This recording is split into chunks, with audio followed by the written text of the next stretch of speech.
नमस्कार, स्वागत आहे तुमचं आमच्या एका नवीन व्हिडिओमध्ये.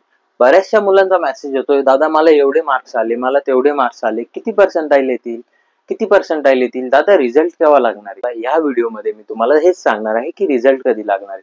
सीईटी सेलला मी काल कॉल केला होता, त्यांच्या अनुसार ते बोलले की रिझल्ट हा जूनच्या फर्स्ट वीक मध्ये लागण्याची शक्यता आहे.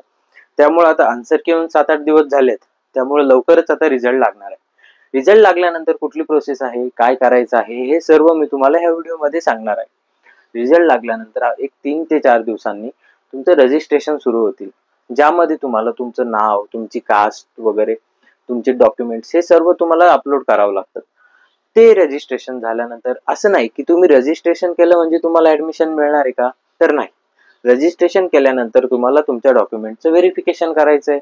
आता व्हेरिफिकेशन काय असतं, जे डॉक्युमेंट तुम्ही ऑनलाईन अपलोड केलेले असतात त्या डॉक्युमेंटला तुम्हाला ऑफलाईन स्क्रुटनी सेंटरमध्ये जाऊन तुमचे डॉक्युमेंट बरोबर आहेत की नाही हे व्हेरीफाय करायचं असतं.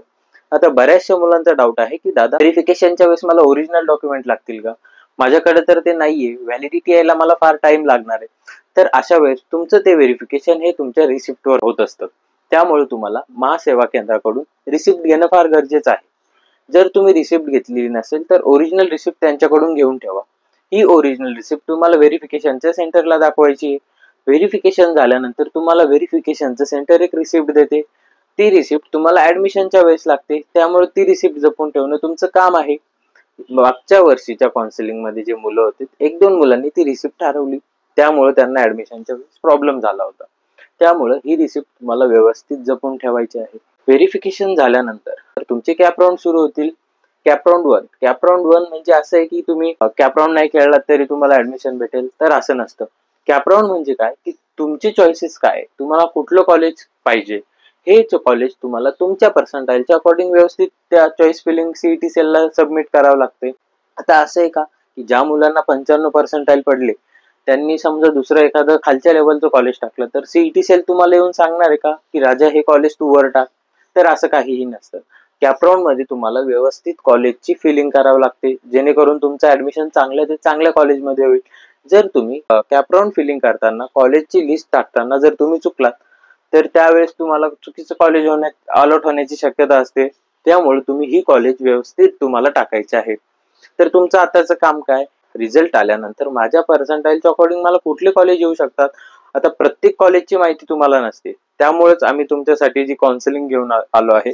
सीओईपी व व्हीजीटीआयच्या स्टुडंटच्या अंडर तुम्हाला एक हॅसल फ्री ऍडमिशनचं गायडन्स मिळणार आहे, ज्यामध्ये तुम्हाला कॉल सपोर्ट, व्हॉट्सअप सपोर्ट, त्यानंतर त्या स्पेसिफिक ब्रांच मध्ये काय आहे, त्याचं फ्युचर स्कोप काय आहे, त्याचे टियर 1, टियर 2, टियर 3 कॉलेजच्या प्लेसमेंट काय जात आहेत, कुठल्या मुलांनी ती घेऊ, कुठल्या मुलांनी ती घेऊ नये, जर तुम्हाला फिजिक्स अवघड जाते तर तुम्ही मेकॅनिकल ब्रांच घ्यावी की नाही घ्यावी, हा सर्व डिटेल गायडन्स सेमिनार तुम्हाला आमच्या ऍप मध्ये दिसेल. त्यामुळे तुम्हाला जर एनरोल करायचं असेल आमच्या काउन्सिलिंग मध्ये, कारण तुमचं ऍडमिशन हे आमची प्रायोरिटी, म्हणजे तुम्हाला तुमच्या पर्सेंटाईलच्या अकॉर्डिंग कुठलं बेस्ट कॉलेज मिळू शकतं ते आम्ही तुम्हाला सांगणार आहे. प्रत्येक कॉलेज लिस्ट पासून तर ऍडमिशन होईपर्यंत, स्पॉट राऊंड पर्यंत तुम्हाला आपण तुमच्या क्वेरीज असतील त्या सोडवण्याचा आम्ही प्रयत्न करू. त्यामुळे ज्या मुलांना काउन्सिलिंग मध्ये एनरोल करायचं असेल त्यांनी डिस्क्रिप्शन बॉक्स मध्ये दिलेल्या ऍपच्या लिंकवर क्लिक करून तुम्ही तिकडून एनरोल होऊ शकता. आता कॅप राऊंड झाल्यानंतर आपली जी पुढची प्रोसेस असते, कॅप राऊंड 1चं अलॉटमेंट. काही मुलांना अलॉटमेंट होती तर काही मुलांना अलॉटमेंट होत नाही. ज्या मुलांना अलॉटमेंट होती त्या मुलांचा डिसिजन येतो, बेटरमेंट करू की फ्रीज करू. आता हे सुद्धा आम्ही तुम्हाला ते काउन्सिलिंग मध्ये सांगणार आहे. ज्या मुलांना चांगलं कॉलेज अलॉट झालं ते बोलतात की दादा आम्ही फ्रीज करतो. फ्रीज केलं म्हणजे काय की तुम्हाला पुढचं कॅप राऊंड खेळायचं नाहीये, तुमचं हेच कॉलेज तुम्हाला तिथे रिपोर्टिंग करायची. आणि जर तुम्हाला बेटरमेंट म्हणजे आपलं कॉलेजचं सीट रिझर्व करून पुढच्या कॅप राऊंड साठी जायचे, त्यावेळेस तुम्हाला बेटरमेंट करावं लागतं. आता हे बेटरमेंट करा की फ्रीज करू, हे यात सुद्धा भरपूर मुलांना कन्फ्युजन असतं. त्यामुळं जर तुम्हाला कुठल्याही अडचणीचं सोल्युशन पाहिजे असेल तर तुम्ही आमच्या काउन्सिलिंग मध्ये एनरोल करू शकता.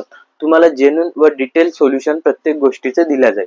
1 झाल्यानंतर तुमचं कॅप राऊंड 2 असतं, कॅप राऊंड 3 असतं, त्यानंतर स्पॉट राऊंड येतात, कॅप राऊंड 4 होणार, कॅप राऊंड 4 होणार. हे युट्यूबरनी पण सांगितलं आणि सकाळच्या न्यूजपेपर मध्ये पण आलेलं. मी तुम्हाला तो न्यूजपेपर सुद्धा आमच्या व्हॉट्सअप ग्रुपमध्ये टाकला होता.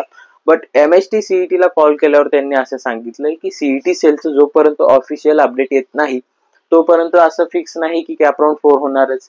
त्यामुळे तुम्ही कुठल्याही अशा गोष्टींकडे दुर्लक्ष करा. काय जे अपडेट असेल मी तुम्हाला आमच्या व्हिडिओद्वारे किंवा आमच्या व्हॉट्सअप ग्रुपवर तुम्हाला मी सांगेन.